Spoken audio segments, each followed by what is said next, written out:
the co-main event between Simbarashi Hokonya and Ayanda Zwane.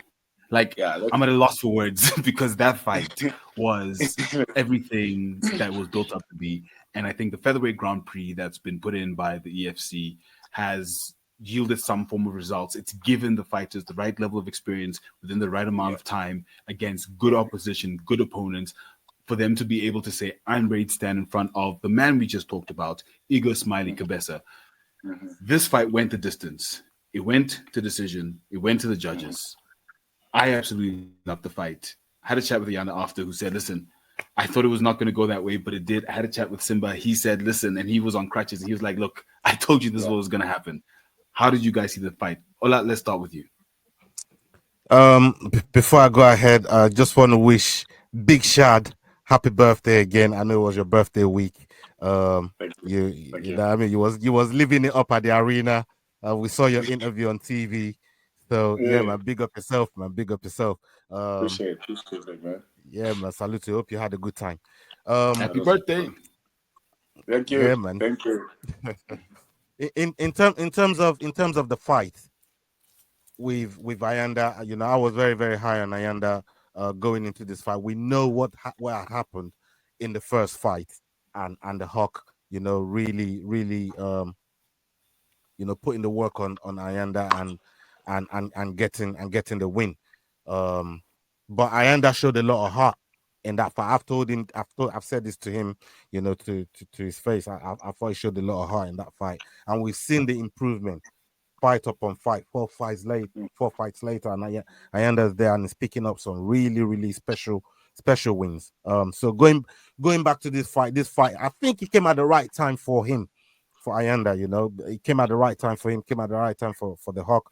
And as you said, you know, facing somebody like Igor Cabeza, you got to be on your P's and Q's when you get in the cage with that brother. You especially when you go to ground, which is where this fight went. But keep you going. got to be on your P's and Q's. And you know, Ayanda came short in this fight. I thought the Hawk did a lot of things right, but it's almost like we said this on the prediction show that we did last week, that sometimes, you know, when you've been in the cage with somebody before, you feel their energy, you feel their breathing, you can feel the right amount of strength that they've got, their strength level.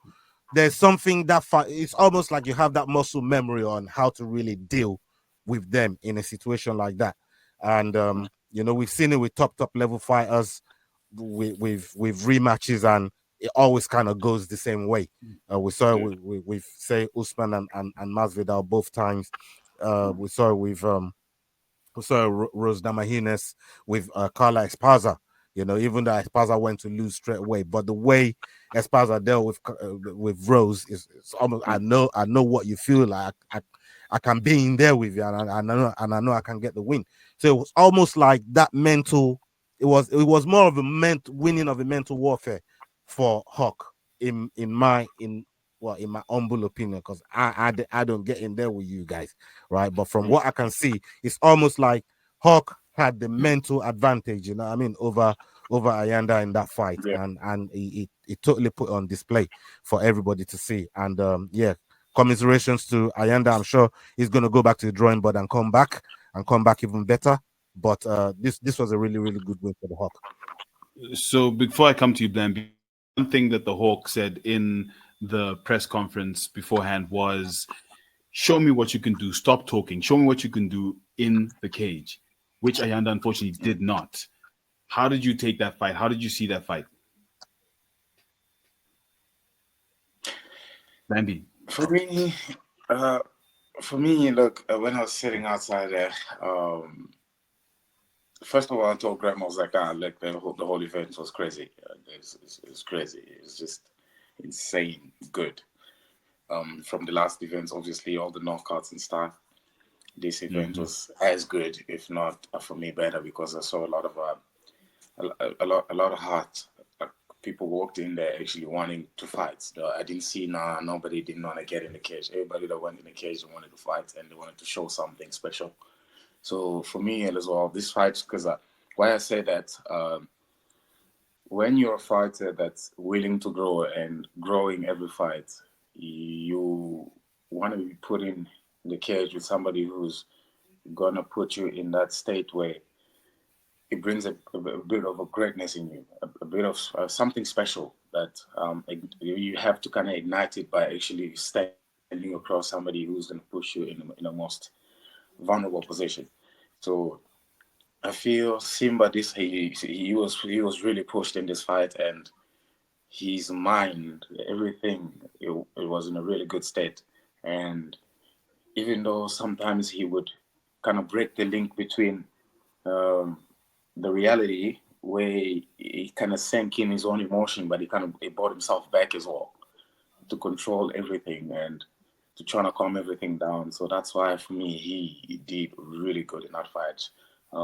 Even though I think when they walked out in the second round, they did mention of something about his leg and the movement. You could see the movement was a bit different as well. So for me, that's mindset, because you know you hurt, but you can still put up a show. And Zwane as well, obviously, he came to fight. He's a fighter. He's got the heart. He walked in there, came to fight. For me, I just felt like he put up a really good game plan, but adjustment needed to be made in that fight. You understand? So in some things where you follow game plan, yes, but then if a game plan is kind of going a bit not the way it should, make adjustment, but don't change the game plan. So he needed to do a bit more on that, because I feel like he's got more height on Simba. For me, I would say if he would have found a way to control a bit more on the outside and work on his range, he would have done a bit more damage there. But he got caught up in what Simba was trying to play, a bit more of aggressive game, a dog fight, which he followed that, and Simba's really good at that. So that was for that fight. It was like give or take. Yeah, you give, I take, I give, you take. So it was like both sides. Like I was sitting there. I didn't even have a favorite. I'm like, I'm just chilling, just enjoy the fight now. I'm gonna enjoy the fight. Guys were dragging each other on a foot, across the car. I'm like, damn, that was a hell of a fight, man. Yeah, no, that was a great fight. Now, obviously, we've talked about these two guys who are rising stars, who are about to go and fight. Well, Simba one, who's now going to go and fight for the featherweight